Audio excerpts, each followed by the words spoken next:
All right. So, welcome to Cousins Critiquing Content. I am your co host, Rachel Bloomstrom. This is my cousin, Zachary Bird. Hi. And it has been a little while, we know. We did pause in the middle of our Sailor Moon series.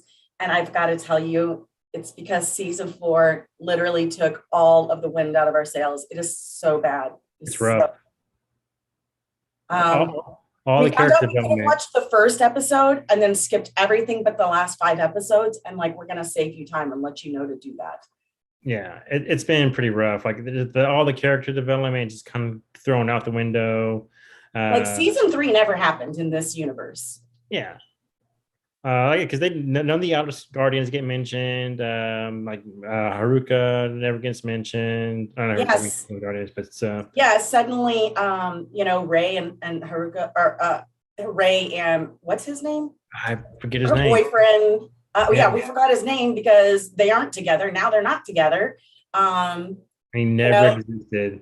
all of the characters have like devolved back to their state before they became really badass. They just now have like leveled up, and it's been Chibi Usa centered, and they might as well not have their own power because they're relying on a thin horse. Yeah. The golden crystal. It's not even a legendary golden crystal. It's just the golden crystal. Like Yep. they don't use any of the cool nicknames anymore. Like the maleficent black crystal. Like just golden crystal.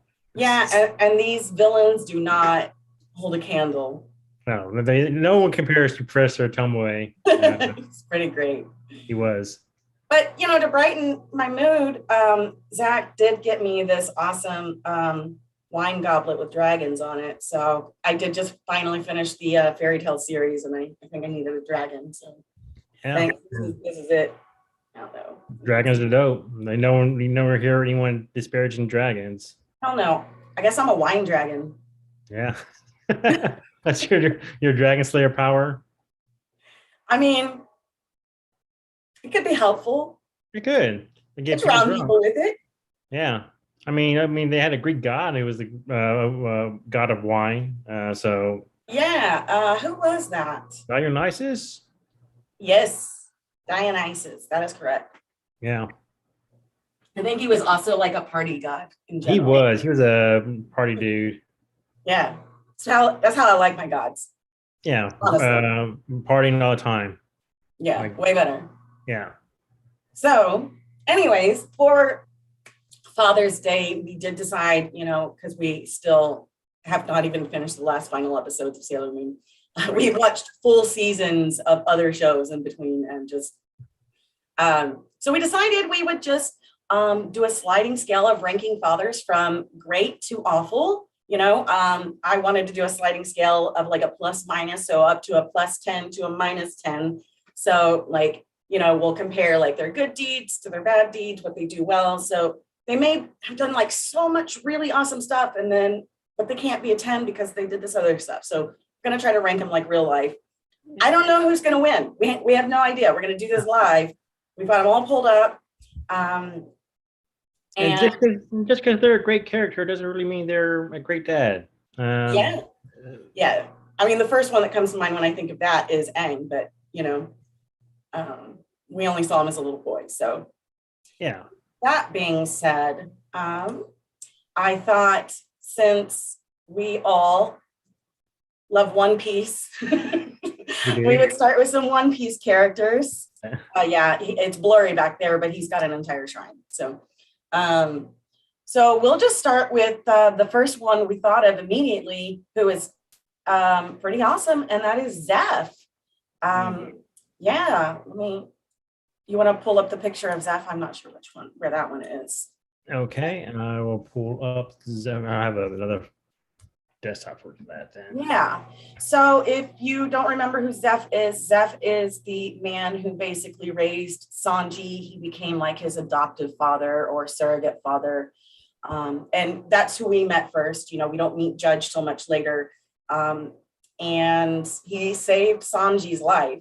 So, yeah, do you want to tell a little bit more about Zeph?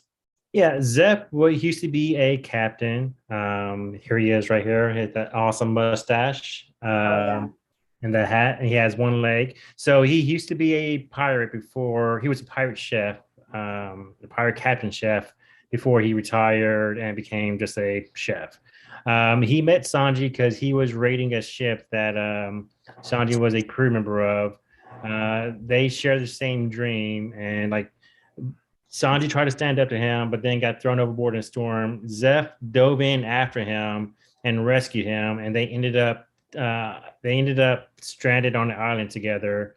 Zeph gave him all the food that he had in his bag, and he held on to his treasure to keep for Zeph to prevent himself from starving. He cut off his own leg and ate Yeah, he that. cut off his leg to save Sanji, though, right? That's in the Underwater. anime. That's in the anime. In the Oh, manga, he actually survived that, and he cut off his own leg to eat that. oh my God. Yeah, I can see why they might have changed that for TV. Yeah, Because in the TV pretty version, gruesome. It's pretty yeah, yeah, gruesome. yeah. In the TV version, he went to save Sanji, and then I guess his leg got trapped, and he had to cut it off while Yeah, they were underwater so that he could swim to the surface. yeah. So after that, Sanji, they both were on the verge of starving to death. I think they spent 80 days stranded on that island before they actually got rescued. And then after that, him and Sanji opened up a restaurant, the Baratier, where Sanji was his sous chef, and Zeph taught him everything he knows about cooking, passed on some of his morals to him, and Yeah. Sanji looked up to him as a father, and he felt like a deep gratitude and dedication to him. Like he almost didn't want to leave because of what he felt he owed Zeph. Zeph had to push him out the door for him to actually join Luffy's crew. Yeah, yeah. I'm like even a little teary thinking about that moment when we see like because all like when they were on this island. You can take the picture down. When we were on the island, he was like, "You stay on your side, and I'll stay on mine, and whatever." And it seems like they both have bags of food, but really his bag's full of the treasure that he also saved because he's a pirate. But then like when he goes over there and he's like, "You still have food," Sanji's like starving, and we see his emaciated body. Like you open his jacket because he looked very large from the back, and he's just like nothing. Like Bone. oh, Yeah. he's got hit hard. He So was like Brooke, except he had some skin on him. That's yeah, basically, yeah. It was rough. Um, that's like really one of the first fathers we were introduced to in this series. yeah, I think so. The first one we met, yeah. Well, I guess we met Yasop before that, but I don't think we met him. We just he heard was about it. he was introduced in chapter or episode 4, and we also saw him in Usopp's flashback before. Oh, right, in the flashbacks. Okay. But he didn't have like a huge impact at that point. Yeah. No, he left. So Yeah. so while I think like if we were to start at a 10 from there, I want to dock off things for he does lack emotional, he's not emotionally mature. There is no development of being able to talk openly. It's always coded in this hyper masculine way. I mean, there is a sincere support system there, but like for a kid who'd already lived through a lot of trauma, being constantly insulted was not the best. Zeph never meant to be a dad, and he didn't try to be his dad, but he did take the kid under his wing and did what he could. So, because he was constantly insulting to him, and he was very hard on him. And at first, I didn't like him at all at first because of it. I was like, this guy is a jerk. Sanji deserves better. Like, he's young and, but once we finally get the whole story, it really balances out on the positive side for me. So for me, I'm going to go ahead and rank him what I think. Let's see. As far as being a good dad, he's there. He supported him. He teaches him. He mentors him. He risked his life for him, but he's kind of mean. So I'm gonna give him an 8. An 8? 7, Okay. 7.5. I was leaning towards like 7 or 8 myself. Yeah, I almost went with a 5 at first, and then I was like, but That's kind of harsh. you know, I mean, yeah, there's a that's too lot of harsh worse for all of the shit he did for him. It's like too much. Yeah, there's a lot of worse fathers that we have to go through. But yeah, I think. So 7.5. Yeah, let's go. There's no 7.5, so you want to round up or round down? We'll round up for Zeph. Okay. Let me go ahead and share that part. Show. So 7.5.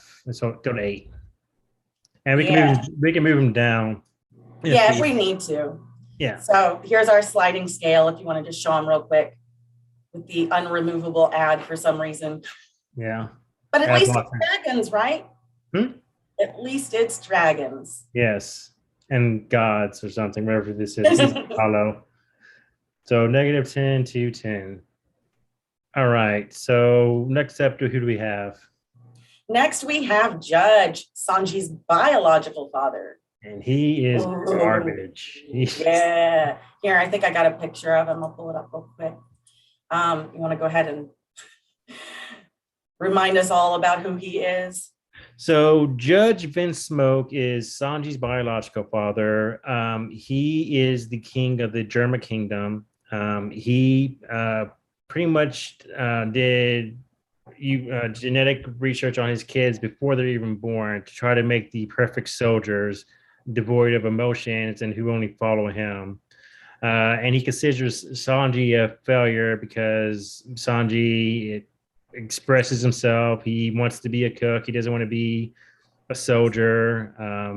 He was more close to his mom than because his mom wanted him to be able to express himself. And she always encouraged his cooking. And he threw Sanji into a jail cell and pretty much threw like an iron mask over him, like for Man in the Iron Mask type situation. Yeah. And when Sanji tried to escape, he told him, you can leave, but never use the Vince Smoke name. And then, like, why would he want to though? Yeah. And then when he needed him, he kidnapped Sanji from his crew and tried to make him marry into the Big Mom's family for his cause. And to do that, he planted explosives on his wrist so his hands would blow up and he wouldn't be able to cook. And he also threatened Zeph's life. So if he disobeyed him, Zeph would die. Yeah. And right here you can see this is his uniform for Germa's, is it Germa 66, right? Yeah. Germa, which, it's its own like little kingdom, or it's its own little kingdom. He would love to hear me say that. And he's no longer part of the world government because of all the things that happened on Whole Cake Island. So he kind of got kicked out of that. So well, good. He had it coming. He did. So I want to rate him real low. I'm gonna say. Well, first, is there anything redeeming? Did he do anything good? I got nothing. I got nothing. even when he got found out like Big Mom was double crossing him, like he didn't really do anything to redeem himself. Could he have been worse? I mean, he could have killed them, I guess. Would that have been worse though? Because then they'd be free of him. Yeah, like I can't think like what could he have done worse to them? Right, that's what I'm thinking. I mean, he could have actually got rid of Sanji's hands, but take their powers away. He could put them back in prisons. I don't know. I feel uncomfortable going straight for a -10 with our second character, but I'm not sure that. There's really nothing he's done that's been redeemable. Right. I can't. I'm drawing a blank. I'm drawing a complete blank too. Even when they, I guess they kind of helped Straw Hats escape at the end of Whole Cake Island, but that was the brothers and sister. Yeah, but I guess they were under his command though. But I don't know because they were. But that's probably only because he wants to be able to use them again later at some other time. Maybe that it's for his own benefit that they don't die. That's my best guess. I will probably throw him to -9 and see how we feel later on. With okay, yeah, because I feel I feel like it's a little bold to go straight to -10. So yeah, I'm with the -9 as well. Okay. There we go. And then, so the next dad we have from One Piece is Dragon, who is Luffy's father that we don't see for a very long time. I'm pulling him up right now. Yeah, so Dragon is revolutionary. He's the leader of the Revolutionary Army. He's not really present in Luffy's life. I'm not finding him. Maybe you have an image. You don't have anything? Did I forget Dragon? Maybe. Anyways. Yeah, so he was Luffy's dad. He's not really. He just totally abandoned him. Yeah. But I will say it was less malicious because he is working for the resistance. Yeah. So he is doing something good for the world in general. So he's an okay person. And he does end up being a surrogate father to Sabo, kind of. But Sabo was, well, no, Sabo was young when they found him. But so we can kind of balance it like that because he did do well with Sabo, but why did he leave Luffy if he was capable of raising a child like this? Maybe he didn't want Luffy involved in that world at that point. I don't know, because he took in Sabo and he took in Koala. So he had like 2 kids with him.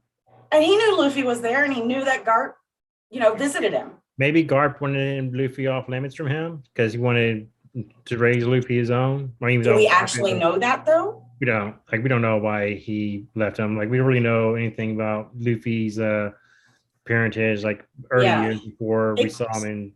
For my best guess, I would say that he abandoned Luffy because he did not want to be a father. And then later when he met Luffy's friends who needed help and brought them in, he felt guilty and felt that if he did it this way, it was kind of like making up for having abandoned Luffy. Plus, also, he was badass.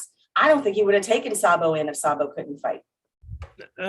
Maybe. We didn't know he didn't know Sabo could fight when he took him in. He didn't because he saw him leaving. Yeah, no, Sabo got shot down by a celestial dragon when they the ship crossed paths. A celestial dragon shot him, and Dragon saved him and put him on the ship. But I do want to say Dragon did show up at Logtown and did save Luffy from Smoker. That's one thing. He was already there. He didn't go there for that purpose. We don't know what he was there for. Maybe he knew Luffy was taking off at that point because he even had that speech about it at when they were about to set sail, and I think he was responsible for that wind, that fateful wind that kind of saved them and blew Luffy all the way to the water. Yeah, maybe. So okay, so good and bad. Starting at neutral. Well, as far as being a father to Luffy, he was completely non-father. So he's less than a 0 because he did leave him to me. So that starts him at a -2. But then he did take in these 2 other kids, which I guess we'll give him 4 points for that because that's a very and his connections helped Luffy. I mean, unknowingly, his connections helped Luffy. Yeah, but that's not. No, that's not helping Luffy. Yeah, it's another thing he did. Yeah, so he's at a +2 for adding them. And then he was pretty good to those guys. So we'll give him 2 more points for that on my side. So 4. And then he helped Luffy that one time. You know what? 4, maybe 5. I don't know. Okay. I think I misprinted his picture in here because I don't see him in this on the list. Yeah, and it's okay. Yeah. Well. Oh, actually, no, here he is. Here he is. Monkey D. Dragon. So it's M for Monkey. It's under M. Okay, my bad. Yeah. He's missing his head. Yeah. He'll be right by Garp. Yeah, which I got a picture of Garp pulled up too. Okay, so you want to say 4 for? Yeah, I feel like a 4. He's an okay person and he's righteous, but he's not a good dad. I was gonna say maybe 3 or 4. Yeah, 3 or 4. I think 4's good. We're being pretty generous with it. Yeah. He's the worst. He wasn't abusive towards any of them. Like he trained them. Neglectful though. He was neglectful. Yeah, he abandoned Luffy, but don't know the reasons. I guess there's really no good reason to abandon your kids. It makes me think of Gone Freaks and like his dad. We should have added him on this list, but we didn't. Yeah, didn't we? Oh, okay. No. Well, I'll just pull up his image. It'll happen. Yeah, I think he's worse than Dragon. Yeah, he's definitely worse than Dragon because now when he shows up, Dragon will participate. He's definitely just not a kid guy. Yeah. So, all right. And you stuck him in the slot of a 3 or a 4? 4? I put him in 4. I was being generous. Just put him in 4. All right. And since we're already talking about the Luffy's family, I'm going to go ahead and share. Let's go ahead and go straight to Garp. I'll share my screen. So Garp is actually Luffy's grandfather. He's Dragon's father. So you want to tell us a little bit about that relationship? Because we have to look at him as a father to Dragon first. Yeah, I don't know how he was a father to Dragon because he was a Marine vice admiral and he's pretty dedicated to his career. Like even when we saw when he was treating like Luffy and stuff, like he was more dedicated to his job and he came by frequently and spent time with the kids there. So it's kind of hard to rate him as a father to Dragon, and we know they talk because they don't seem close, and they are at odds because Dragon is the resistance and Garp represents the world government. Yes, but they seem to talk though because Garp mentioned speaking to Dragon before he meets Luffy in Water 7. Yeah. So we don't know what their conversation was like or what they discussed. So we know Luffy had to come up during that probably. Yeah. But we don't know anything besides that. So I don't know how he was a father to Dragon. He was a pretty decent. No, he's not decent. He was all right grandfather to Luffy and them. Like he pretty much pushed off his responsibilities to Dodon. Now, he came and visited between his duties. Yeah. And came and trained with them and hung out with them, camped with them. But that's maybe he fulfilled grandpa duties. He was like a weekend every couple months. He's a conflicted character. He really is, and I think it really grows too, especially because. Like you even see as Luffy's growing up, he's like, damn, he's going to be like his dad. Oh no, he's going to be a pirate. He's going to be worse than his dad. He's like, no, what are these boys doing? Like, we're Marines and like, nope, we're the resistance. Like, nope, I'm a pirate. Like losing his mind, but he loves them. And he's had opportunities that he probably could have taken either one of them. And he doesn't do that, which is he huge in comparison with his and how he feels about his job. Yeah, so, he took in Roger's son, and Roger was like his biggest rival like throughout his career. Yeah. And he took in his son and kept his secret from the world government.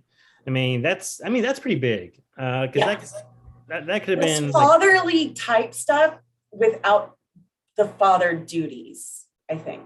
Yeah. So he's higher than Dragon. Yes. So maybe just bump Dragon down to a 3 and we'll put Garp at a 4. Yeah. Because he's not really a dad. He wasn't really fatherly. He was grandfatherly. He was mentor. He visited. He did protect children. And he continues to protect his family. He does seem to be a family first kind of person, no matter how much he doesn't want to be. You can see he really struggled, but everybody can tell about him. Especially during Marineford, he had that struggle with Ace, and like he didn't want to take part. He could have took Luffy down during Marineford when they were running up the ramp, but he decided to take the hit and let Luffy pass him to save Ace. Yeah. And he was real broken up about Akainu turning Ace into a donut. Like he was ready to kill him. Yeah, but I mean, he shouldn't have been there. That was conflict of interest. Political theater with violence for no good reason. Yeah, and I think he's also starting to recognize the corruption of the government, and since the rest of his family is like, it's making him question like all of the things he did. He's semi-retired. That's the reason how he never became an admiral, because he didn't want to be directly underneath the Celestial Dragons, because they were garbage, and he stayed at the rank he is because he wouldn't have had to be directly underneath them. Yeah. So yeah, I think Garp's a 4, Dragon's a 3. Yeah. I think we're being fair. I think we're being a little bit fair for Dragon, but you think we could maybe take him down? I don't know. Yeah, like even with Sabo and Koala, he took them in, but they were his soldiers. Yeah, he's not fatherly. Yeah, maybe put him down at a 2. I'll put him down at 2. Yeah. All right, bye, Dragon. Okay, sorry. Like you're doing good work, but yeah, you're not a great father. Yeah, you're not a good father. Next is Yasop, Usopp's dad, who's also neglectful and also wasn't there. I don't think he's done anything redeeming. I want to just put him at a 0. Like, yeah, I think 0 is perfect. You want to put a picture of him up? Or let me find it. I figured we just blow through him because he's such a small character, and yeah, he's part of Shank's crew. That's about it. I forgot that part. Yeah, he's part of I got a picture. You want me to do it? I got it up. Yeah, he was part of Shank's crew, and like he's the reason why Usopp is not a very brave. Well, he is a very brave person, but yeah, he wants to be like his dad. Because it's part of the reason why Usopp's such a big liar is because of Yasop. Because when his mom was sick, he would say the pirates come and just give her hope that he's coming back. That was the whole thing. So like, and Usopp admires him for whatever reason because it's his father. He went to go follow his dream. Like he understood. Like he wanted. He was rejected by everyone else on the island but the princess girl. Yeah. Which I'm sad we haven't like seen him write any letters to her or anything. Like we saw like when she saw his wanted poster when he became God Usopp. Yeah. But that's about it. And then next is Tom, Frankie's dad's role model. Because his actual parents abandoned him. Yeah. But Tom was great. You got a picture. Yeah, I'm gonna put a picture of Tom. Okay. Tom was great. I can't really think of anything bad about Tom. Yeah, but I'm trying to remember. Like, basically, he just like spent a lot of time with Frankie and taught him to do everything he knows, right? Yeah, he took Frankie in when Frankie was a young child and got abandoned by his parents. He built the Oro Jackson, which was the pirate ship. Can you make that bigger? Sure. Yeah, I forgot he did. And he built the Oro Jackson, which is Gold Roger's ship. He raised Frankie and Iceberg as his sons and mentored them into adulthood. Like he wanted to tell Frankie that a ship is a ship. All it matters, like the label on it becomes a pirate ship. We put a marine flag on it, it becomes a marine ship. So it's not about what you build; it's about how it's used. Yeah. So, and but he also, I can't think. I mean, well, didn't he risk his life for him as well? I'm having trouble remembering Tom's story. Well, he took the responsibility because of Frankie's ships were used to attack the island by Spandam. That jerk. Yes. Yeah, that jerk. So he got framed, and because he was getting. Tom was going to go on trial for building the Oro Jackson. So he ended up building the sea train to pretty much for a pardon. Yeah. And then Spandam. He's so badass. Yeah. That's right. He's an amazing engineer. Spandam stole Frankie's ships, the Battle Frankies, and used it to attack the island to frame Frankie. And Tom took the brunt of that and ended up getting arrested for Frankie. Yeah, I mean, he takes all the stuff because he also like was affectionate, right? You can take his picture. He was. Right? He was. He hugged him. He was emotionally available. He let Frankie be who he was. Him and I'm trying to remember the who was that mermaid that oh yeah, the ugly mermaid. the older mermaid, the hagfish one. Yeah. I can't remember her name right now, which is troubling. It'll Yeah. come to me later. What Whatever. kind of fan are you? Yeah, they were a good family though. Like him and her, they were raised under them, and Tom was great. Yeah. I can't really say anything bad about him. Like he wasn't really abusive or anything. The only time he hit Frankie once, I believe, and that's when like Frankie was going to pretty much throw away discard like the ships weren't mine. He's saying those ships weren't mine, and Yeah. like have be proud of what you did, no matter what it was. Okay, so we have to take off a point for that, for sure. For that one hit. Yeah. Okay. Because you can teach that lesson without physical violence. Yeah, but I mean, I don't know. What, are you trying to give him a 10? I'd say a 9. Yeah, I'll give him a 9 tops. I don't know. I got this gut feeling that that's it. Okay, the next is Dr. Herlick, who raised Chopper. You want to talk about him? Yeah. Well, you just know One Piece so well. I'll just join in. But I mean, okay. Dr. Herlick, he was pretty great. I'll pull up this picture. All right. So he was Chopper's dad. Like Chopper was pretty much an outcast from the Rangers because of his blue nose, and he didn't fit in with the Rangers, and he didn't fit in with the humans, and pretty much Dr. Herlick gave him a home. Herlick was a doctor, pretty much in name only. He wasn't really a good physician. He had the spirit, like he wanted to use them to lift up the spirits of the people. He was pretty supportive of Chopper, and pretty much is the reason why Chopper became a doctor, because of him. He wanted to be able to cure any disease. His death was tragic. It was rough. But he had one of one of the greatest quotes in the series. Like when does a person actually die? When they eat a poison mushroom? When they get shot? No, it's when they are forgotten. And it's like, oh man, that's good stuff. But I'm trying to think. He gave Chopper his hat. I gave him a home. He introduced him to Dr. Kuina. He was also, kind of wacky. He was. He did the best he could, but he wasn't great.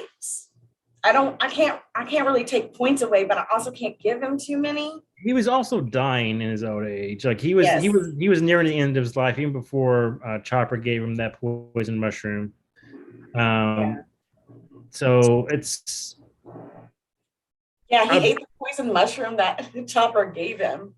Yeah, like he knew he was going to die anyways, and like he went out and like he got tricked by Walpole. And next he said all the doctors are left and there was no one so Walpole tricked him to come out and just killed him for whatever reason, because Walpole was a dick.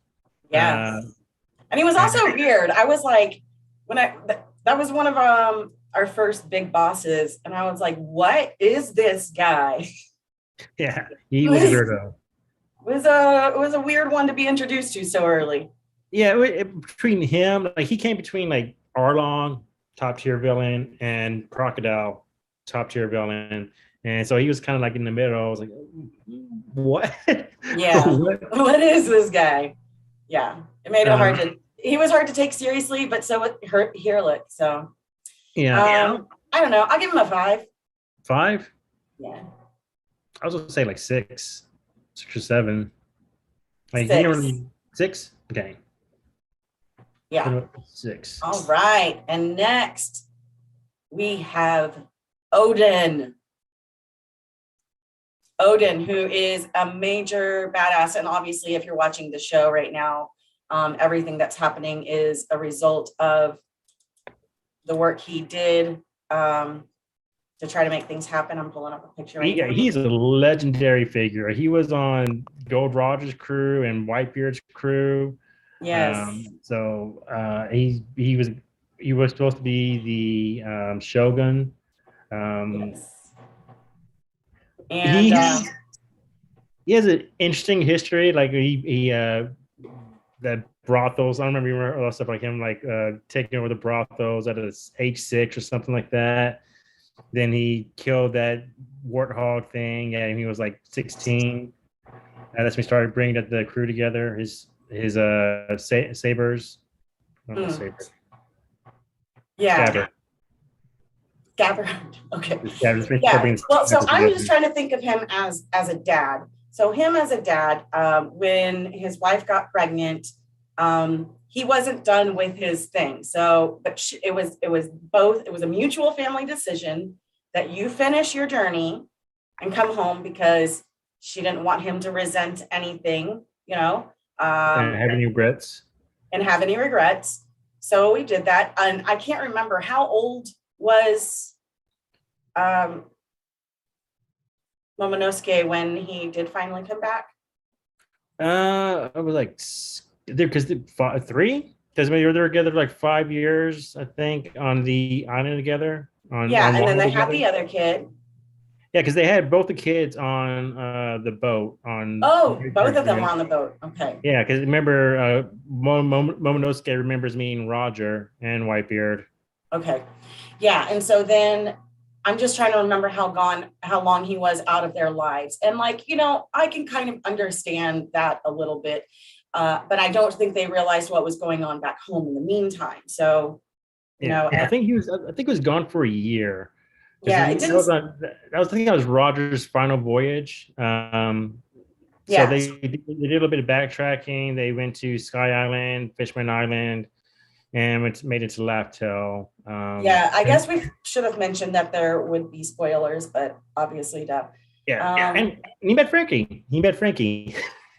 Yeah. So then when he was back as a father, he was there, he was supportive, he was involved, he was fun, he was loving, he protected everyone when things got hard. Like, it was really hard. Like, his decision to just take everything on his own shoulders and not tell everyone, I'm not sure it was the right decision, because it put his family through a lot as well. And, I feel like that was not a decision he should have made, at least without his wife, because it affected his wife and children.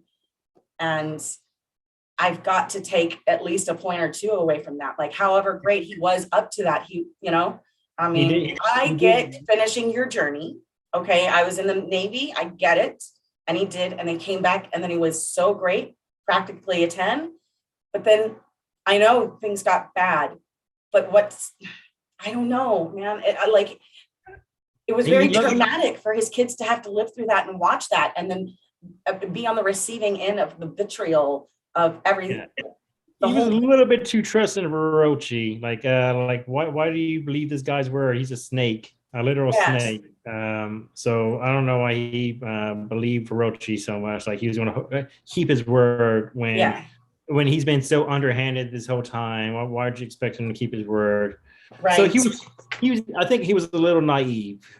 He wasn't. No, it wasn't. It wasn't even just a little naive to me, though. It was him not caring. He's not even considering that his family's living through what he's living through as well. What he is suffering is not him alone. And so to me, it was a selfish decision to not even include his wife and or his children. And they were forced to live in this based on his own personal decision. And so for me, putting his kids through that is terrible. It was really terrible. So for me, I'm going to give him like a 7. 7? You lower than Hirulook? Okay. Hirulook never put Chopper through intentional shame. No. So you want to put Odin below Hirulook then? I guess so, yeah. All right, so you want to put Odin at 6 then? Yeah. Does that not sound right? You want both be 7? Here, yeah, we could. Here, I want to see What do you think? 6 or 7? I think let's put him right here. Let's put him at 7 as well, just below here. Look. No Zoom link, snore. Who's Wesley Curry II? Why would we share our Zoom link with you? I don't know. Nobody I don't know who that is. knows you, Wesley. But if you've got something to say, we're happy to respond to it. Okay, so we'll put him right below here. Look. So this is what it's looking like right now. And all right. Here's Judge all by himself. Okay.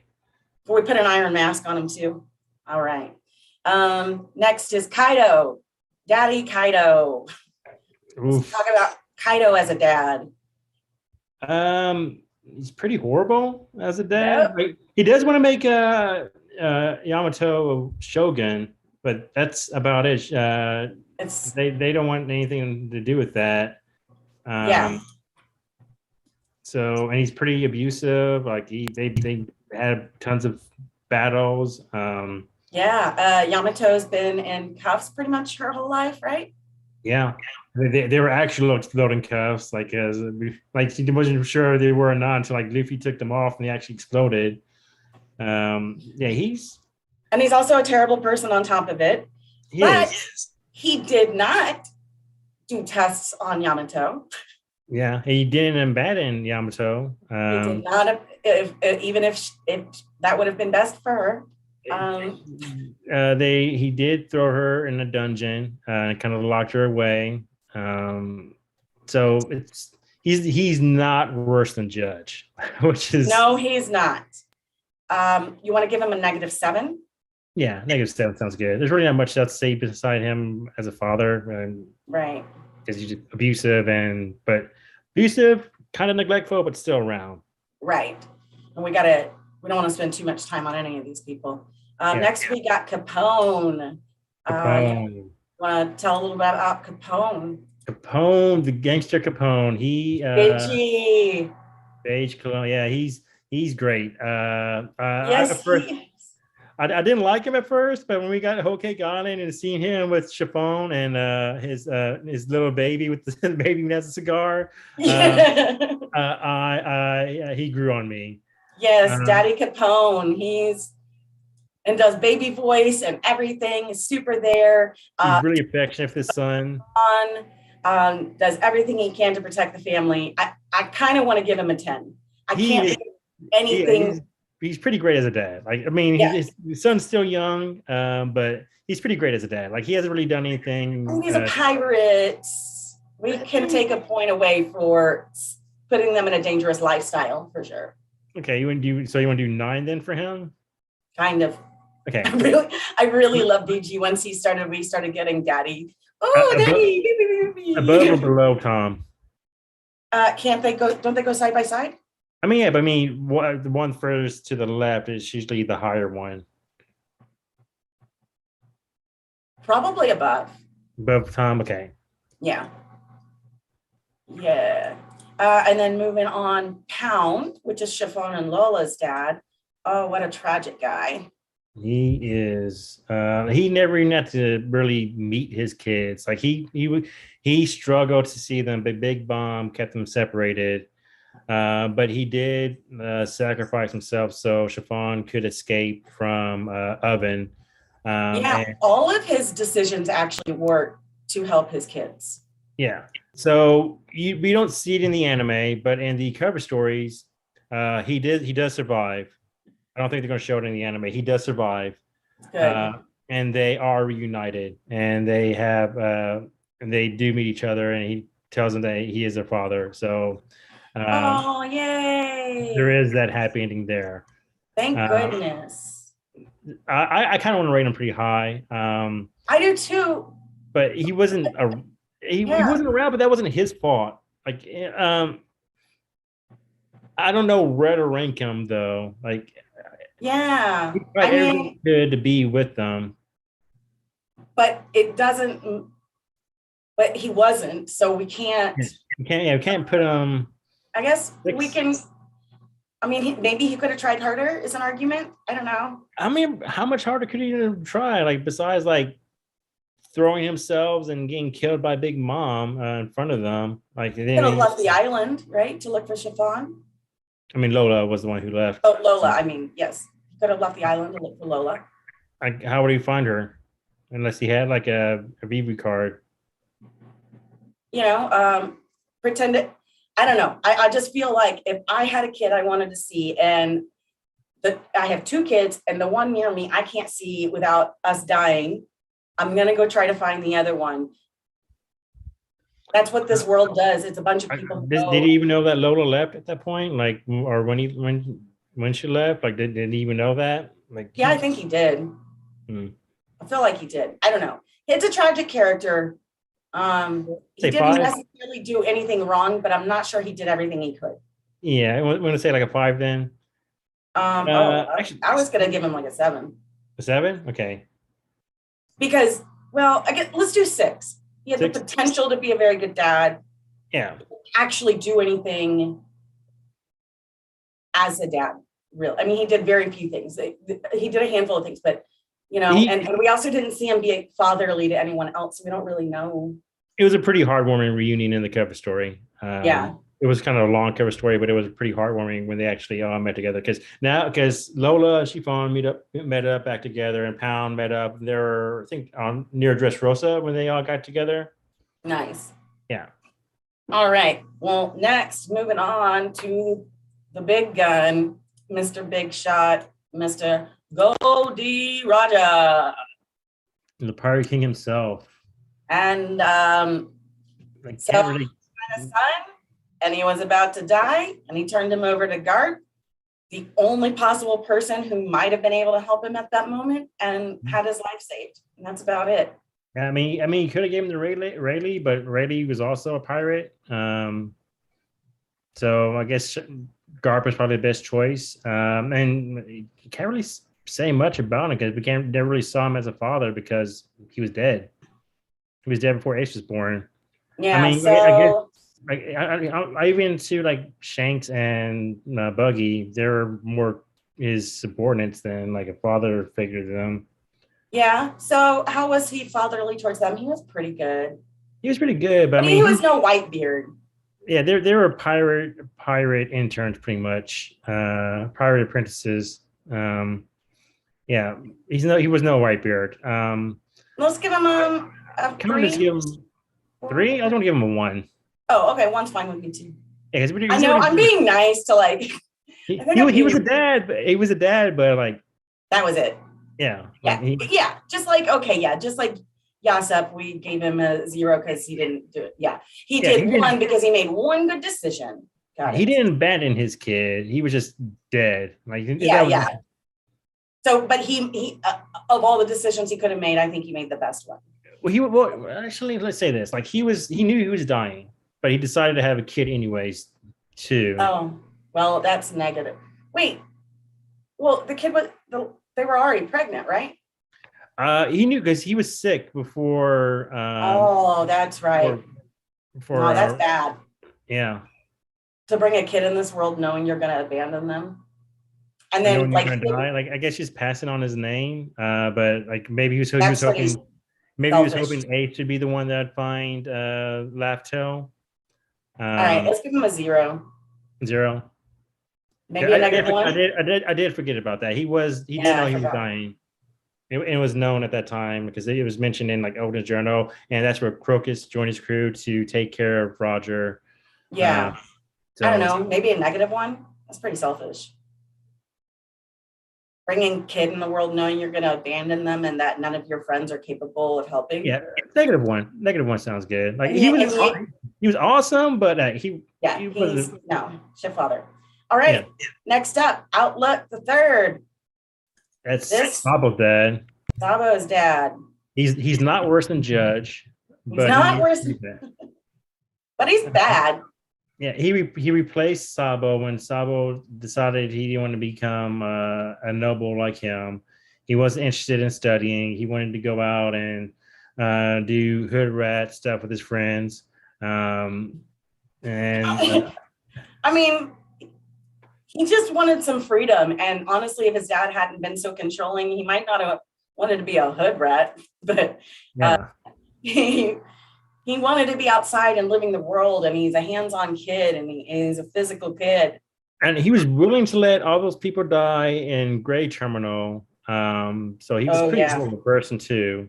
Negative still 6. Not worse than Judge. No way, not worse than Judge. -9, but right above Judge. I'm gonna move Judge down to 10. I'm gonna move Judge down to 10. Let's make him a -8. -8? Because he didn't do anything to Sabo really, but like kick him out basically and give up on him and replace him. But he didn't like experiment on him. Yeah.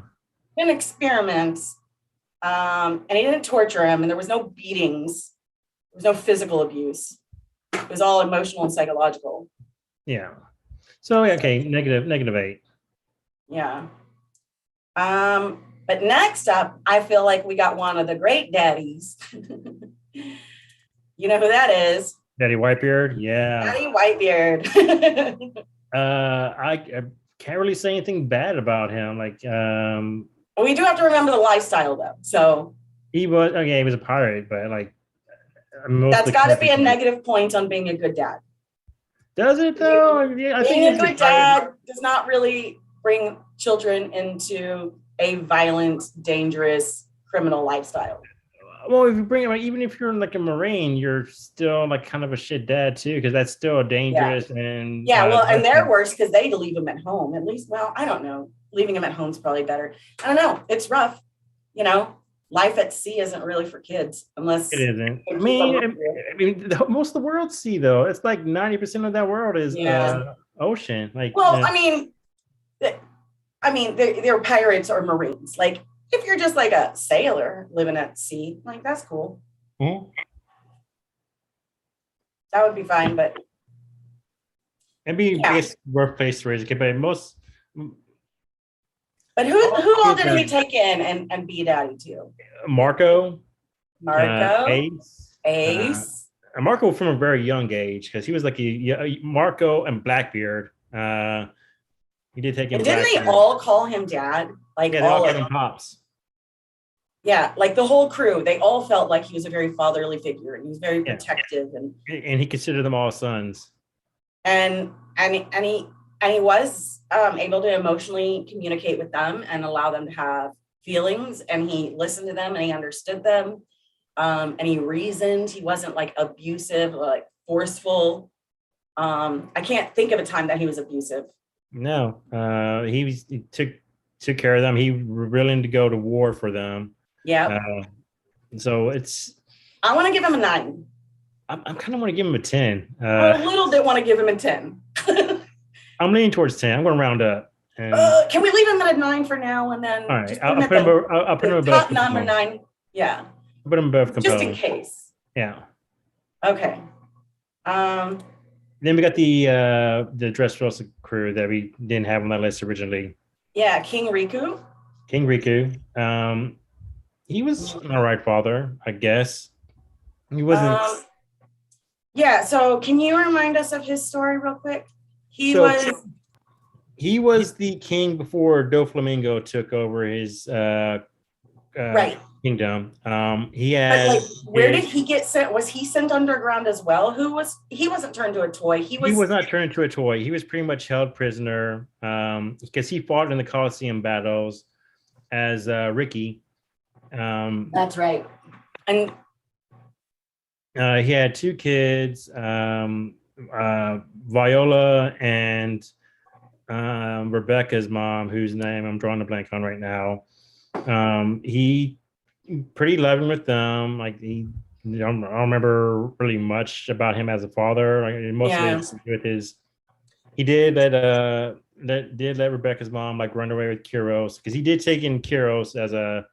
Pretty much as a, I guess not really sure because Kyros did fight in Colosseum. Like after it was a 1000th battle, he pretty much left. Yeah. So as a dad, we don't really know too much about him. He seems fine. He's fine. He didn't do anything bad. We don't know anything great.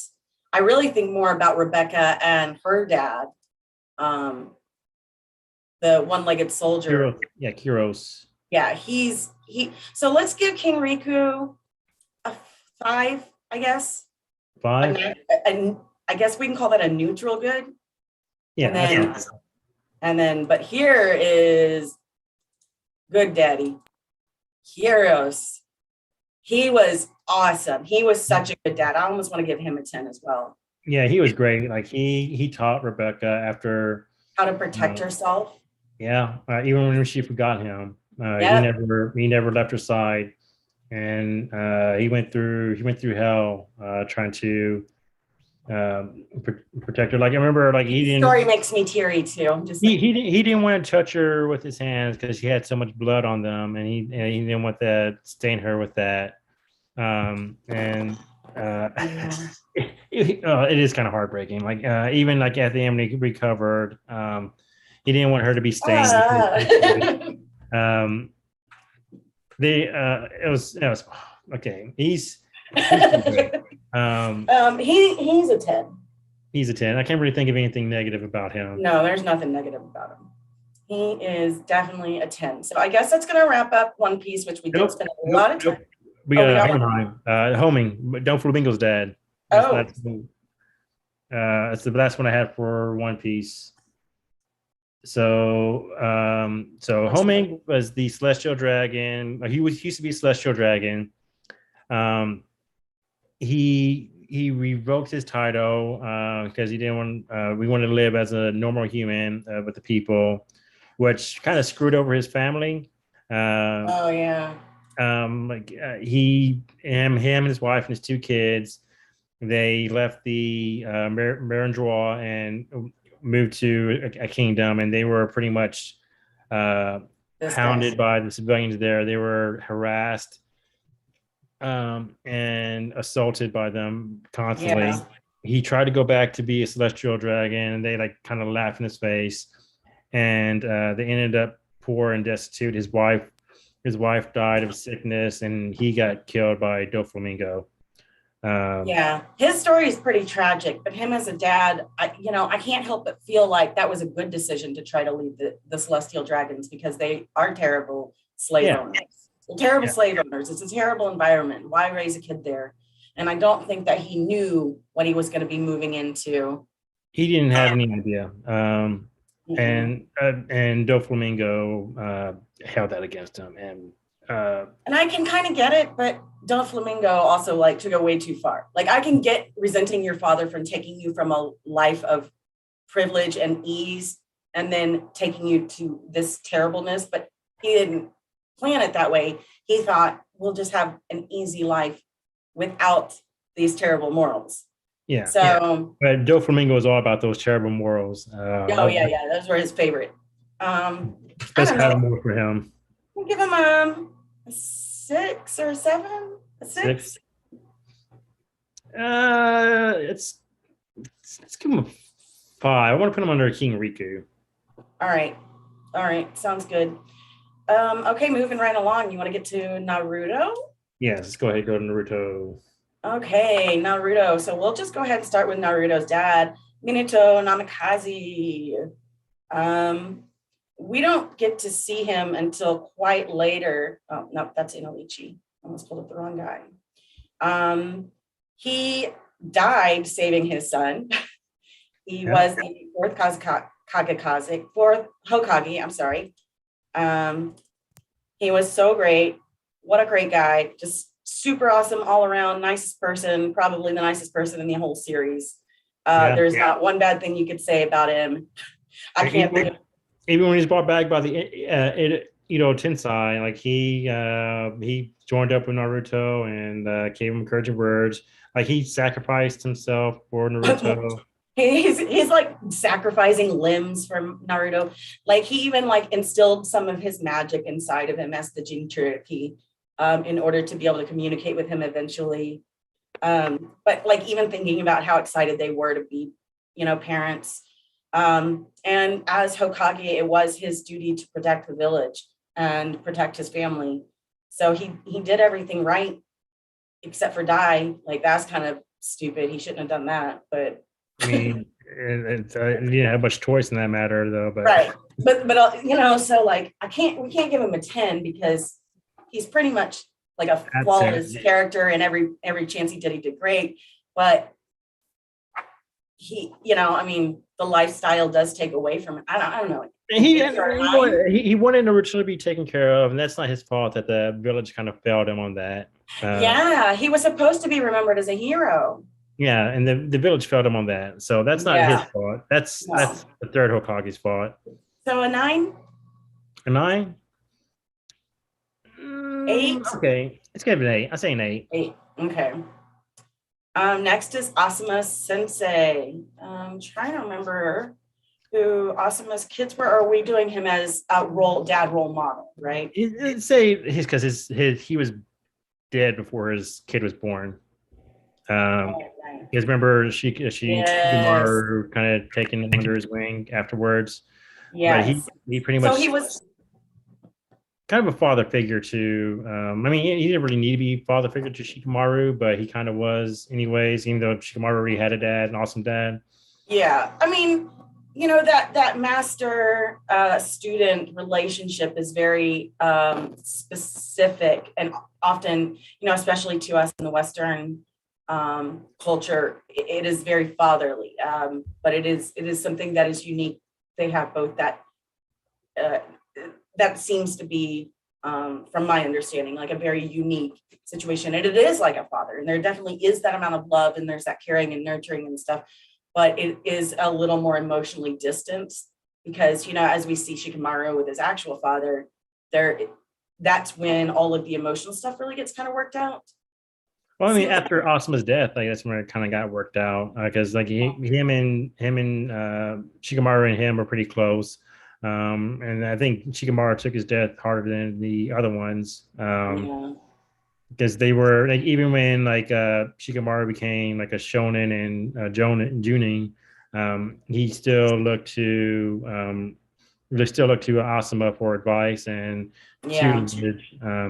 So he was very close. He was the closest of all of them to Asuma. But as a father figure, he was there. He spent time with him. He spent laughs. He trained him. I can't really think of anything bad he did other than die for his actual kid. Yeah, died before they're actually born. But I mean, he was a ninja. You don't know when everybody died in the constant like Sengoku period. Yeah, like that was one of the biggest themes of Naruto, is the constant death to like really send home what that time period looked like. How many people are left as orphans during these battles? So like even like fourth and all those ninja wars, there's a whole bunch of them. Who we forgot to put on the list was Pain, by the way. Pain was he? I'm not Pain. When we talked about when we move on to Jariah, I've already got Jariah pulled up. We forgot to mention Pain when we were talking about Jariah. So anyways, let's vote for Asuma and then we'll move to Jariah. Asuma 6, 7. Say 6. Yeah, say 6. Because I mean, he was dead before his actual son was born. And he couldn't do anything about that though. But no. 6. But I mean, when you do live the lifestyle of a ninja, I mean, that is directly, going to affect trying to bring a kid into the world. But next we have Jariah. I know a lot of people like him way more than I do. To me, Jariah, while he has all of these like really wonderful, charming things he does, his complete misogyny and disrespect towards women, including the ones he knows, everyone's like, well, he respected Tsunade, but he also still liked her. And he also did still try to see her naked without her permission. And he would often sometimes disrespect her as just a sexual being every once in a while. So she would have to hit him, and like, that seems fun and playful, but to me, like, I don't really like that. As a father figure, to Naruto, like, and Minato. Huh? And Minato. Yes, and Pain. And Pain, yeah. So he was the other kids, the other kids who were there. So I don't remember him so much with Minato. But him and Minato are pretty close, because like when he first wrote his first book, the first person who read it was Minato. Yeah. And he did, and that was his first student too. And so he had some closeness with him. Yeah. And then, Pain and crew, they really did live a pretty fun time period, but it was like 3 years. And then he abandoned them without any warning, and it devastated them, especially Pain. And to him, it was his role as master, but they were seeing him as a father figure. They were orphans, and he gave them a semblance of life, and then he just yanked it out from underneath them with no warning. And I think that's terrible. And then wasn't he supposed to be there for... He was supposed to be there for Naruto because he was his kind of godfather. Yeah, and then he didn't show up until after he already graduated school. Yeah. So, and only then, Naruto is the one who forced the relationship. He was trying to ignore him and shake him, and Naruto was like, no, man, there's something about you. You're going to train me. And in the entire time, he's demonstrating debauchery and things like this. Well, so, he knew. I think he was just kind of teasing Naruto at that point. I think I don't know if he was actually trying to shake him. I feel like he was just kind of just like teasing him at that point because he knew who Naruto was. He knew about the cell. He knows who Naruto is. Yeah. So I feel like it's more like a little bit of teasing for actually taking him on. I think he was going to take him on as a student regardless of that. Well, he definitely made him work for it when he already should have been helping him. He already should have been there. So, Jariah did pretty much everything Jariah did was about his own personal enjoyment. Is this something I enjoy? He's a very hedonistic character. That's very hedonistic. So that definitely takes away from it. So for me, him as a father, he sucks. As a sensei, he's pretty good. So we have this like weird crossroads with Jariah, in my opinion. And ultimately, he's got to land on the positive side. Yes. Because he is there and he does do so much. Do you want to put him at a 3 as a father figure? I was thinking 2. 2? You can put him under right there with Dragon, under Dragon? He brought on a lot of negative influences as well. Like the kids turned out good despite of some of his negative influences, especially Naruto. Naruto started getting all pervy for a while too, until finally he rejected it because it's not who he was. He was kind of pervy before that because he was just doing that oh yeah, the little naked jutsu thing, his transformation jutsu that he was always doing. Yeah, I don't know why I didn't ever I didn't see it as pervy at the beginning. I saw it as like he did it because he knew adults were pervy, and it was a prank that he knew would help him get away. He didn't really seem like he wasn't like doing it for himself. He only did it to adults. It was a good distraction. It worked. Control themselves. Yeah. So that's why I was like, he didn't, he wasn't like making it for himself to like look at and like play or whatever. So I don't know. I want to put, I vote. Oh, I didn't mean to leave it up here that long. Yeah, for me, Jariah, I'm just not a big Jariah fan. So, okay. Fugaku Uchiha. Did I say that right? Fugaku? Yeah. Yes. He was pretty bad. Like he wasn't the worst, but he was pretty bad. He pitted his sons against each other. Like he kind of ignored Sasuke because he put all his attention on Itachi. And then when Itachi started like kind of acting out, he tried to start paying more attention to Sasuke. Yeah, and it wasn't even acting out. Well, I mean, acting out like saying like, I don't think these things are okay. Like, I think we should be trying to be more cohesive instead of, his father was instigating issues with the village. And I get it. They were being kind of treated shitty. Mm-hmm. But in order to fix it, he decided to fulfill all of their fears. He was about to start a coup against the village. He was ready to start a war, and he put his son in an unbearable situation, both of his kids. Yes. So he was kind of like absentee. He was kind of neglectful, and I don't know. He wasn't a good father. But he wasn't the worst. Like he still loved his kids, even though he was kind of a prick. And he was trying to put him in And he that. did provide for them.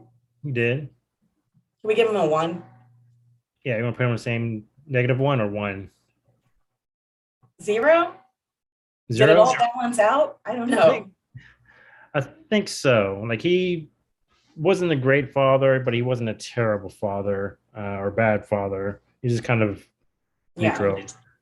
I'm gonna go ahead and skip. So neither one of us have watched Naruto, so I don't think we should be ranking Naruto. And just real quick, Hiyashi Huega. Wait, how do they say their last name? I forgot. Yugi, I think. Hinata. It's been a while since I watched it. So you want to do Hinata's dad? No, I was just gonna say we could skip him because he didn't do too much. I mean, he was kind of shitty. I mean, we can just vote him in real quick. Here, I'll show us an image. He paid more attention to Neji. I'd say Hinabi, his younger sister. Oh yeah, I mean, Hinata had trouble, and he was mean, and he was hard, and he was cold and distant, and he would turn her back on her and like withhold love. So I want to give him like a -2. Okay. And let's go ahead and do Neji's dad right beside that. Neji's dad was the leader of the branch family. He was Hizashi. Yeah, he was the twin brother, but he was born like a few minutes later. So he got the kindness, got the kind genes. Yeah. He sacrificed himself for the Hyuga clan to save Hinata and his brother. But it also kind of left Neji alone after that. But it was supposed to be the family duty. But, Neji and Hinata got away with that terrible custom. It was a terrible custom. Yeah. So I don't know where to put him because he did leave Neji when he didn't really have a 2? Let's give him a 2. Yeah. You give him a 2. I'll put him above Jariah. I know we put him above Dragon too. Yeah. Yeah, definitely above. Maybe put him at a 3 then. If Dragon's a 2, then yeah. Yeah, we don't have anyone in 3 yet, so I put him at 3. Yeah, he gets to be a 3. Okay. And then we have where is Shikamaru's dad? Oh, here it is. Shikaku. I like Shikaku. I do too. And I think he's a pretty good dad. He gave his son space when he was spending time with Asuma and gave him the opportunity to come to him. He helped him work through his emotions.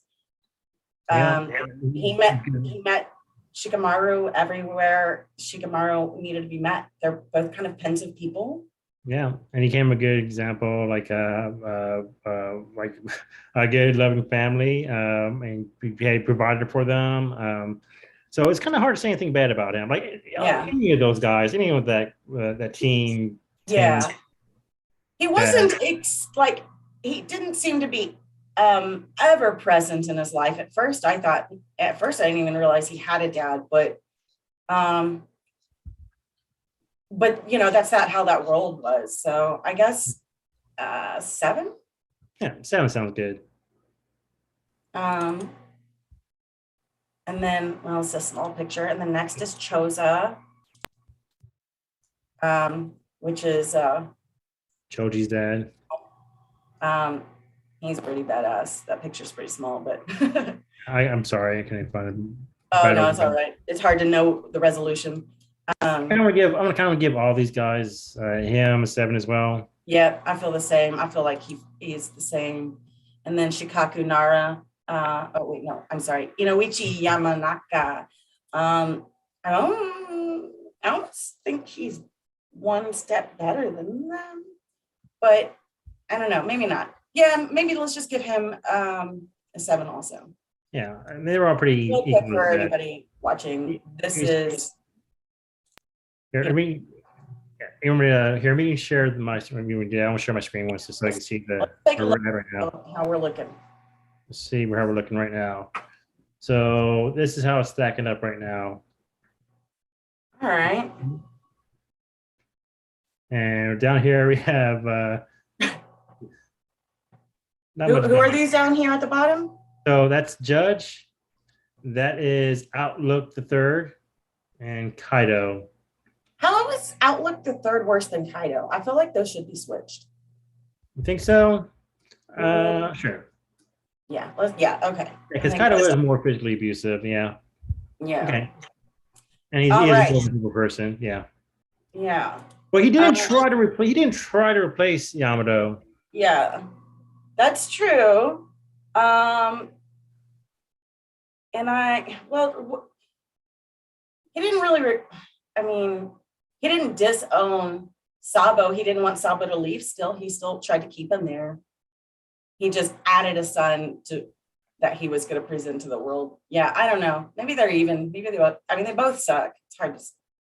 Yeah, I'll put him at 7. I'll put Kaido right below him. All right. Let's next move is on. Guy Might. Not seeing his White guy. But Guy Might, as a father figure, that weird relationship sensei to, especially. Oh, here it is. Might Guy. Yeah. Looking at it the other way around.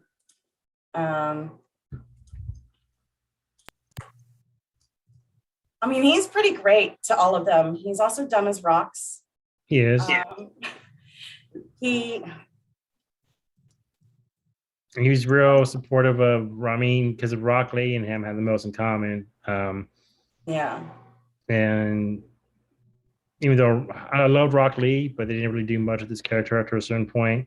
I know. Poor guy was like abandoned character-wise. Yeah. But Might Guy, like he went to hell and back for Rock Lee.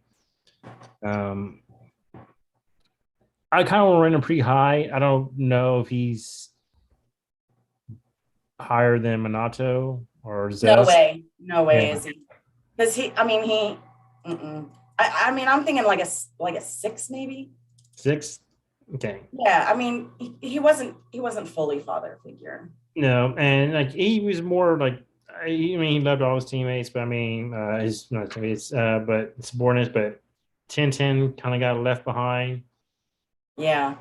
She's kind of yeah, it's a lot of the writing. Some people, got kind of didn't get a lot of screen time up to a certain point. But apparently doesn't, from like what I've heard people talk about, I think Tintin ends up getting together with Naruto and Baruto. What? Yeah. With Naruto? I don't know about that. Like he has Hinata. I feel like I heard that. He has Hinata, man. Like I don't know what he. I know he has Hinata, but like, what if she dies? She's a ninja. Yeah. Anyways, that's something to look up. Next, we have Raza Kazukagi. And he sucked. He does. He said assassins after his own kid. So yeah, that's got to be the worst, right? Because none of the others tried to actually kill their own kids, right? Yeah, I mean they tried to redeem him. They tried to redeem him at certain points. Even like why? Because they brought him back during the Edo Tensei. Then you saw like, oh, Gaara's actually doing pretty good now. I feel bad for trying to kill him. But I don't think that's enough to. He was also influenced by the entire council. True. The entire council wanted him to do that. And he didn't torture his kid. Just try to kill him. I don't think he could be worse than Judge. He can't be worse than Judge. It's put him in the same place as Kaido. Yeah, agreed. Okay. We talked about Kakashi as kind of a father figure to Naruto and Sasuke, but he's not really a dad. But his dad, Sakuma Hatake, White Fang. I feel like, so from what I remember, what they showed, he was a super great dad, and he was also a super great ninja. But then he put his friends before a mission, which was like against the current ninja code. And he was basically shamed into a depression before dying.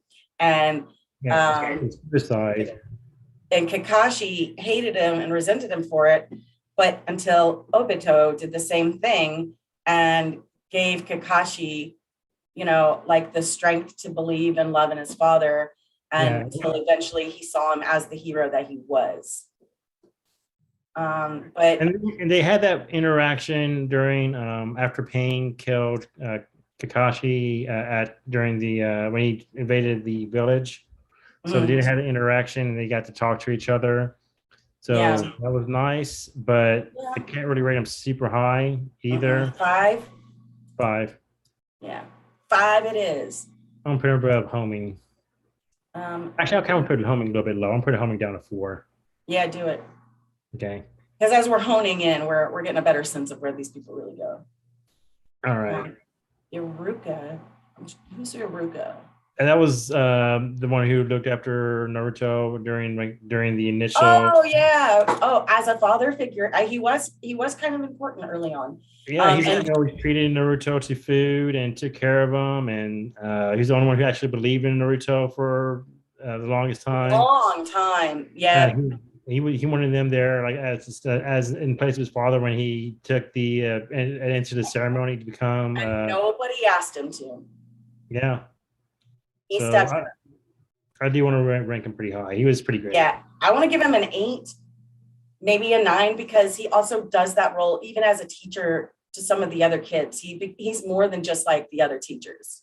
Yeah, especially like to Naruto, he was like when a kid needs him, he steps up. Yeah, let's give him 8, 9. What are you giving him? I'm giving him a 9. I think he was better than Zepp and Minato, so I'm gonna give him a. He took up that role at a young age, and so I'm gonna give him a 9. We have it on right now. Yeah, you want to go to My Hero Academia next? Sure. Do we have anyone else left in Naruto? Nope, that was it. Okay. Yeah, let's go to My Hero.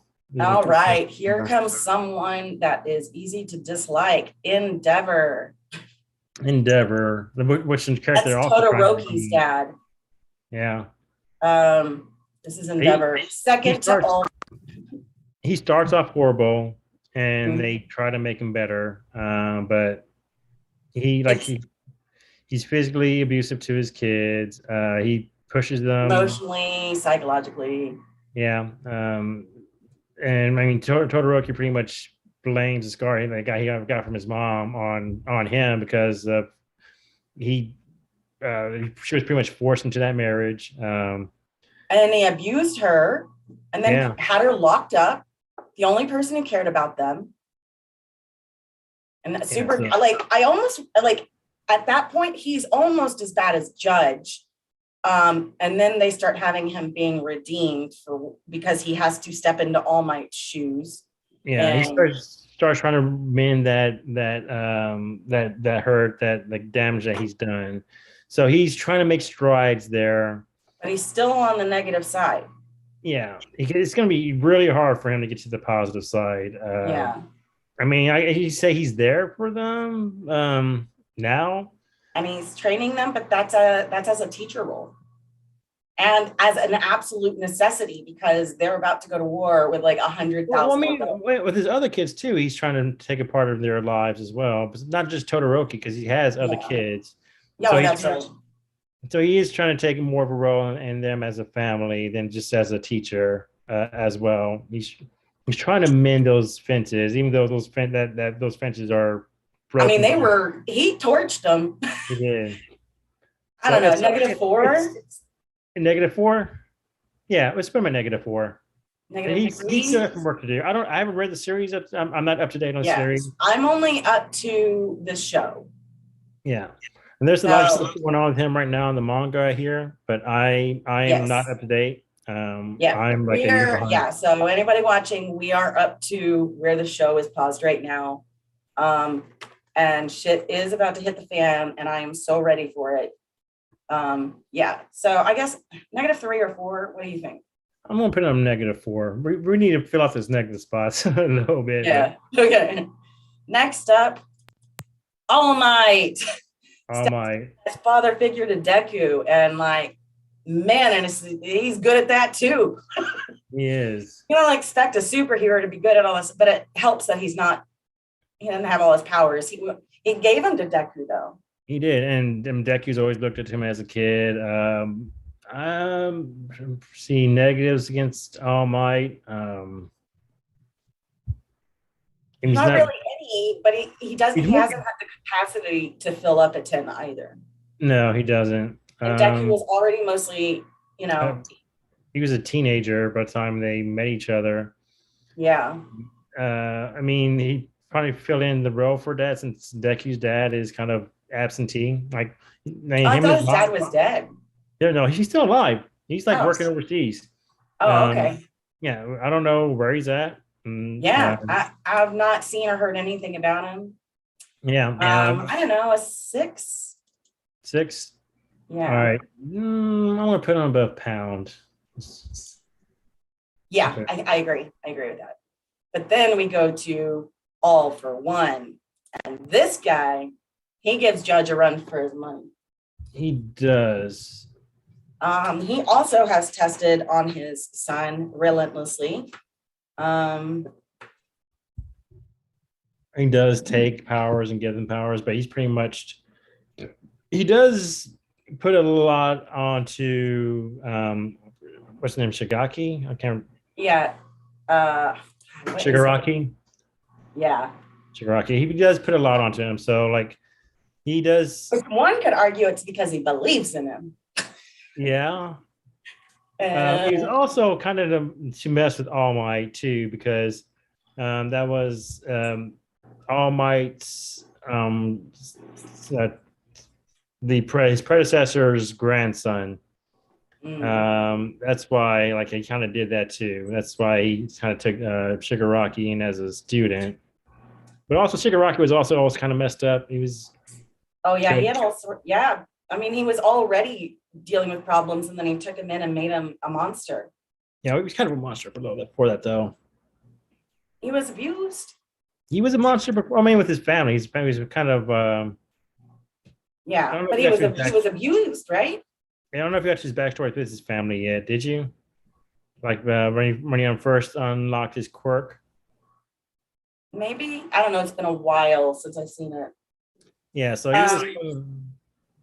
he wasn't a great person to begin with, and All for One just kind of elevated his destructiveness. Yeah. All right. What do you want to give him? I want to give him. He's not worse than Endeavor. I mean, yeah, he's worse than Endeavor. He's absolutely -7. Yeah, let's give him -7. I'm gonna move. Yeah, let me move Outlook up. I'll move to -6 and move All for One to -7. All right, so we're definitely not going to get through the whole list, but I think we should try to rush through Avatar, Black Clover, and Fairy Tail. Okay. Or is there anything else you want to do? I want to throw Stranger Things Dad in there real quick. Oh yeah. Let's just throw Stranger Things Dad in there real quick. We have got to talk about Papa because he is the worst. Or why don't we just start talking about some of the worst ones real fast? Yeah, I also want to give him a -3 because he's not worse than Endeavor. He's just kind of like he's there, but he's not there. He just pay attention.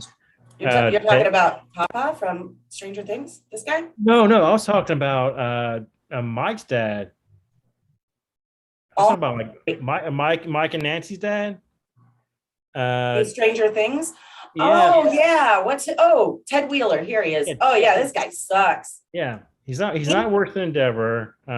He's just kind of like he doesn't care. It seems like a lot of time. He's less than a 0 though. He's definitely on the negative side. I'll give him a -2. Very unsupportive. -1, -2. Yeah.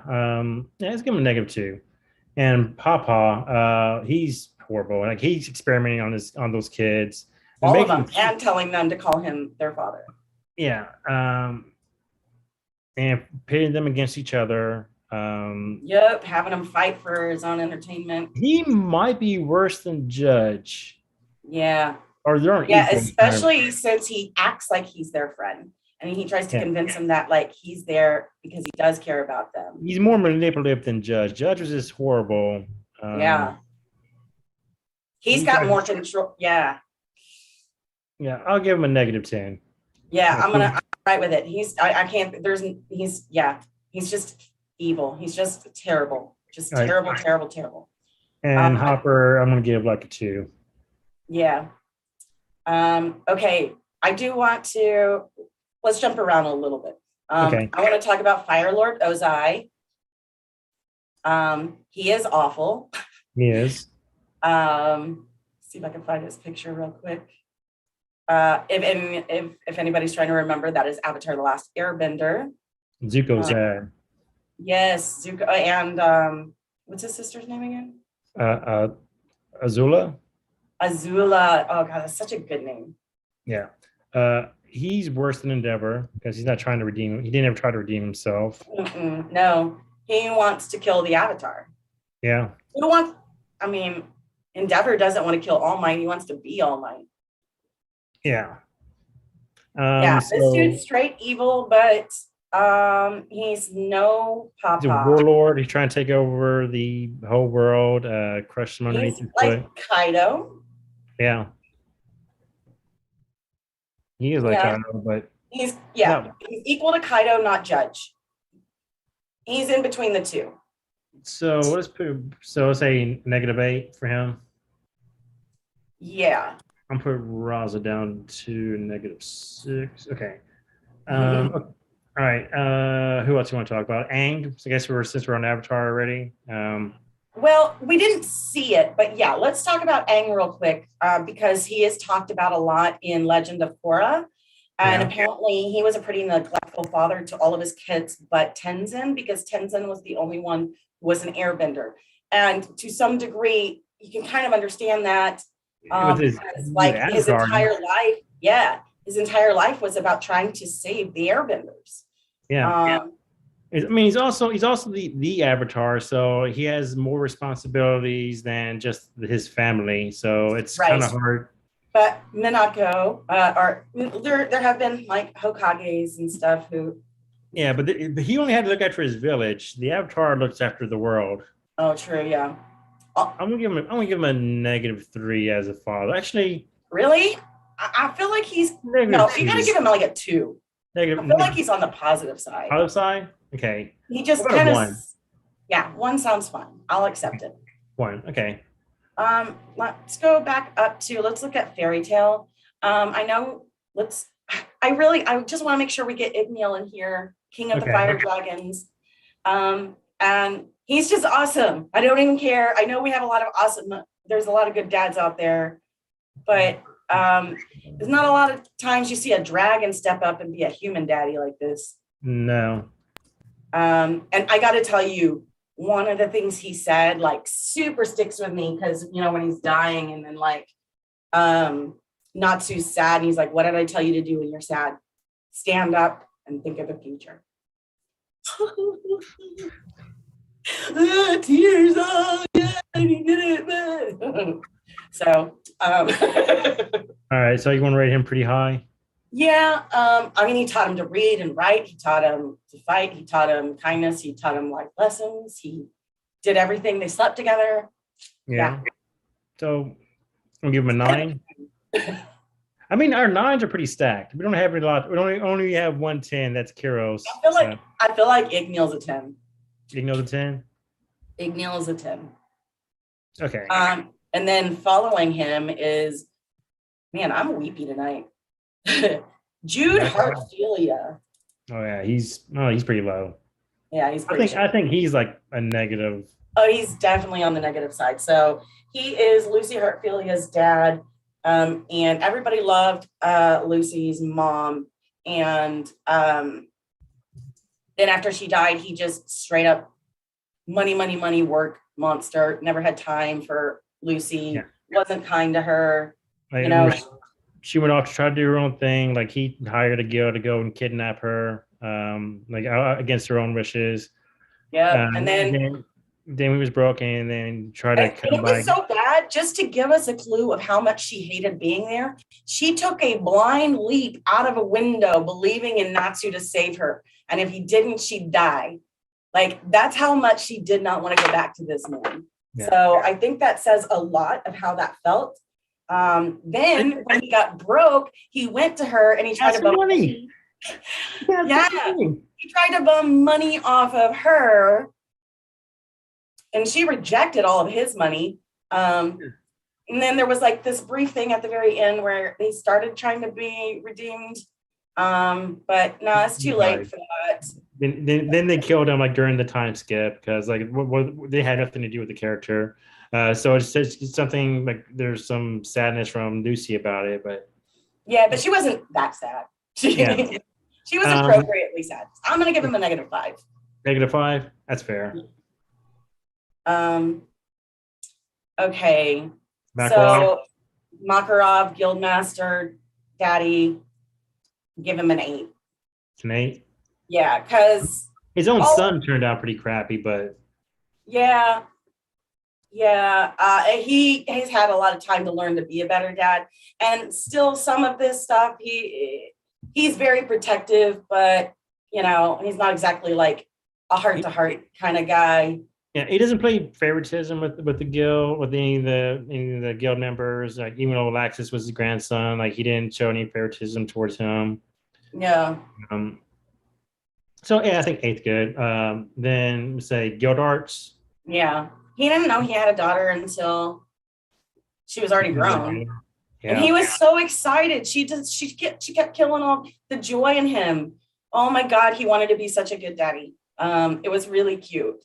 So from the moment he knew he was a dad, I would say he jumped up to a 6 at least. Same here. That's where I put him at. Okay. Ivan, Laxus's dad. He's yeah. Well, let's do Ivan. He's pretty horrible. I got nothing but positive to say about him, but I'm gonna put him at -3 since we don't have anyone at -3. You wanna I'm trying to. So he got kicked out of the guild for being shitty, right? Oh, because he was trying to. What did he try to do? Oh no, he started his own dark guild. So yeah, I was just trying to remember where he got kicked out of the guild, and then he started the dark guild. He's not super memorable because he got stumped by Laxus and like. Yeah, it was great. I mean, yeah, he brought his own dark guild to beat them, and then got stomped by his own son all by himself. And they had like frozen him in front of everybody. He was going to destroy him with 5 people. Like that's terrible. That is terrible. Haha, I'm glad you failed. That's got to be a -7, 8. Yeah, he's right. I'm putting him at negative. Yeah, he's not. I'm putting right below that. Yeah, but he's not very memorable. Like he failed so hard. He tried so hard and failed so hard too. There was a lot of setup for him for nothing. I felt like. Yeah. But I mean, it did kind of give us it did kind of let us know like how strong. I'm putting him -6 because the next guy we're going to talk about is worse than him. I was just who were you going to talk about? I was going to move to Sabretooth guy character. Oh no, I totally forgot about him. Yeah, what's his name again? His name was I don't remember because I don't have. Let me look. Giamma. Yes. Giamma Orlin. Yeah, he was pretty horrible as a guildmaster and as a father. Yeah, and just so people remember, this is the character that ripped off Ace's beads, only they made it look stupider somehow. And yeah, he was pretty terrible, especially when we get to the story about him like leaving her in the forest to die. If she either lives and then he'll keep training her, or if she dies, then he's free of her, and that's basically what he said. And stopped all feeling and everything. So he's got to be a -7 at least. Yeah, I think he's worse than Ivan. So yeah, I don't put him below Ivan. Negative. Yeah. And then I was going to move to Usagi's dad because I don't think he gets talked about enough. I'll put him at a -3. Yeah, I'll put him at a -3 as well. Jumping around, can we just talk about Hohenheim for a second? Yes. Hohenheim from Full Metal Alchemist. This guy, terrible. Which one you watch though? Because in one of them they try to redeem him. In Brotherhood, they try to redeem him. I don't like Brotherhood as much, honestly. But he still abandoned him. He still did all the things he did. Yeah.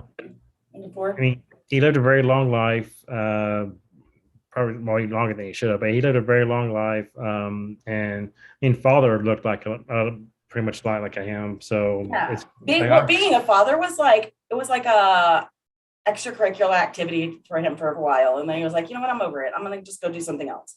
Fuck these kids. I'm done. I'm gonna put him Negative negative four. Five? Yeah, say negative 4. Let's go to ranking of kings. So King Boss. Yeah. He's kind of a difficult character to place because he did love his children, but he totally screwed them over too. Like he was affectionate towards them, he was supportive, but he also like he stole Boji's strength. Like he took that for his own, and before he was even born, he was always stealing from his children. And then he made another child ultimately so that he could steal his body. I don't know if that was his original intention to do that.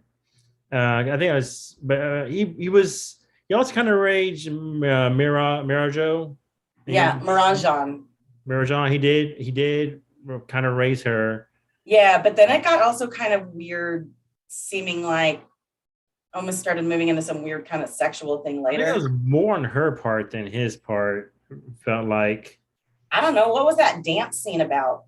They like to dance together. I don't know where to put him. Like he's tough. He's not positive. There's more bad than good, in my opinion. Yeah. He's, you could love somebody and still treat them like shit. So loving, but he did do loving things, but he was mostly bedridden. And near the end, and he still tried to go through with the plan. He did. I mean, Miraja is the one who kind of pushed the Dada into. Yeah, but he said, I'll do whatever she wants. Yeah. At the expense of my children. So I got to give him a -6 in the end. Of all the balancing act where he landed. That's fine. He was glad to lose. He did seem glad to lose. He did. Yeah. He did beat Oaken, which was a dope fight. It was a quick fight. Like after he shoved him inside of a crater for somebody else to deal with. That was Oaken just pretty much demolished everyone until he came around. But yeah. We put him there. We never did Vivi's dad, Cobra. Vivi's dad from One Piece. Cobra, Nefertari, Cobra, the crocodile was trying to take over his kingdom. Oh, yeah. Or King Neptune. Yeah. Oh well, we already did a lot of those characters. Okay. I want to do Homer Simpson because we ran. Yes, let's talk about Homer. Because he does sacrifice for his kids. Like he's selfish. He's the loaf. But he also loves his kids. Like he keeps them out of danger. Like he gave up having when he found out Lisa was gifted to like support her talents. He instead of spending money on air conditioning, he got Lisa a saxophone. And even though he doesn't understand his kids all the time, he still loves them. He gave up his dream job when he found out that Marge is pregnant again, and he went crawling back to the nuclear plant. Yeah, which is like one of the best episodes. I think he's an underrated dad because he is so dumb. He can be selfish sometimes. Like he's also abusive to Bart. Historically too. He was very, very abusive to Bart in the beginning, especially. Yeah. So I kind of want to give him an 8. With all the abuse, I was coming up with like a 3 or 4 because he did do a lot of good stuff. But how do you balance that out with like choking out your son every week? Bart was asking for it.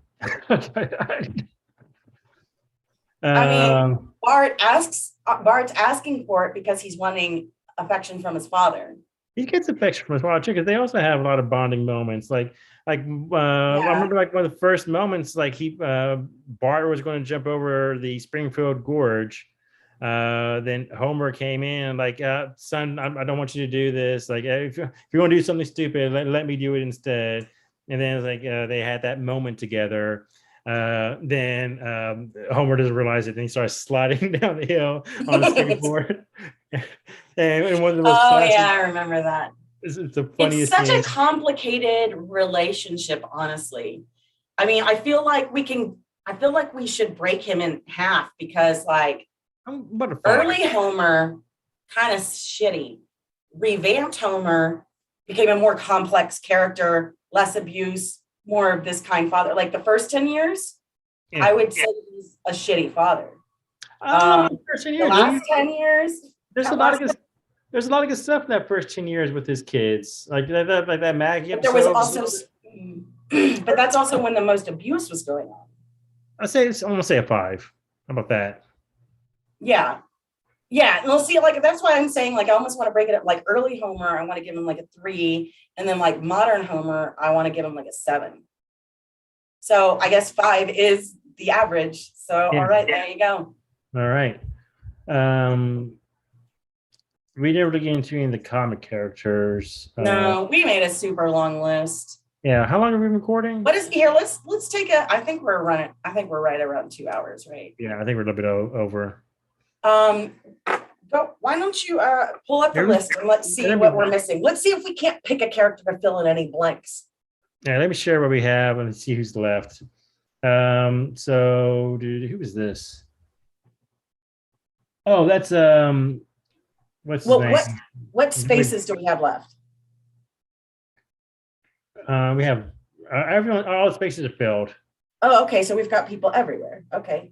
Yeah, I'll try to get some. I put him at a -3. Figure that he's not too bad. Actually, probably the same thing as Ted. And who's this? We really only got halfway through the list, didn't we? Yeah. Yeah. Oh, Tenzin. We didn't say anything about Tenzin. No, he's a good dad, and I'm looking at Joseph Joestar. I think Joseph Joestar is like an exceptionally good girl dad, terrible guy dad. Yeah, I'm gonna put Lloyd up here. Lloyd's a very good dad, even though he's just undercover as a dad, but I don't know who that is. He's from Spy Family. You should check it out. It's good. Yeah. Very heartwarming. Maze Hughes. Maze Hughes from Full Metal Alchemist, in which we also need our Shao Tucker. We definitely needed to finish Full Metal Alchemist. All right, so Maze Hughes, I'm going to put him up. 9, 8, 9. Excuse me, I'm putting him at 9. Yeah. And then Shao Tucker. Okay, Shao Tucker is got to be around -9.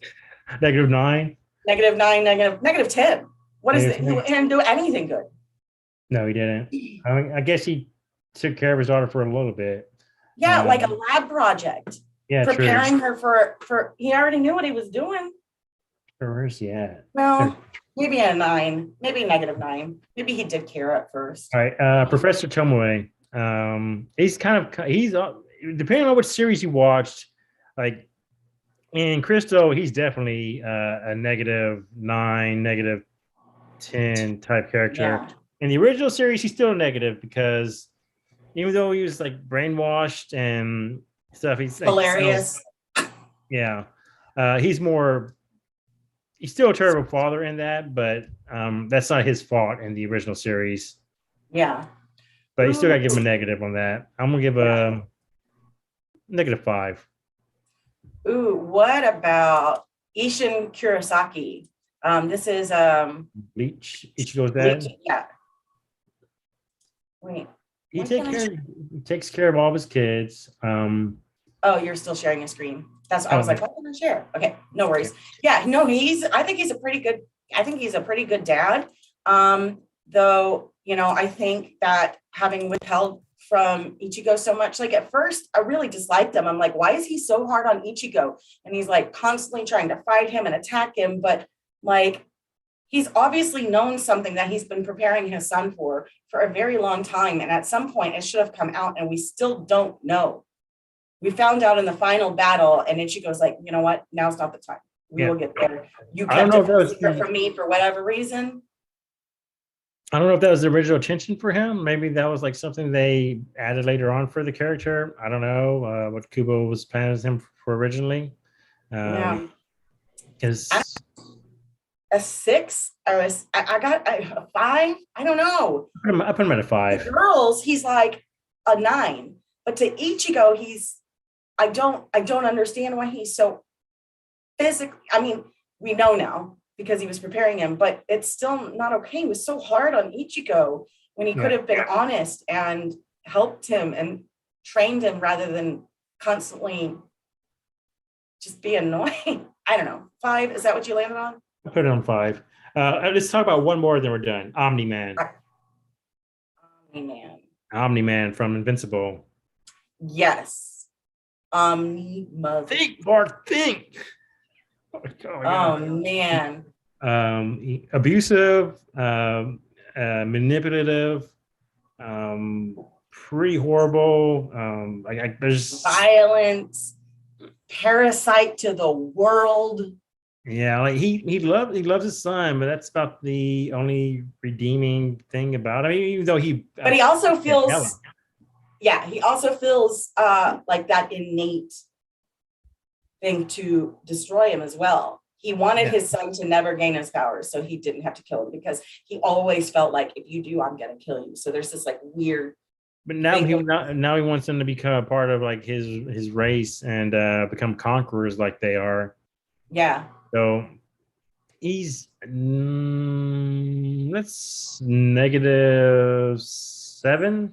Yeah, I think so too.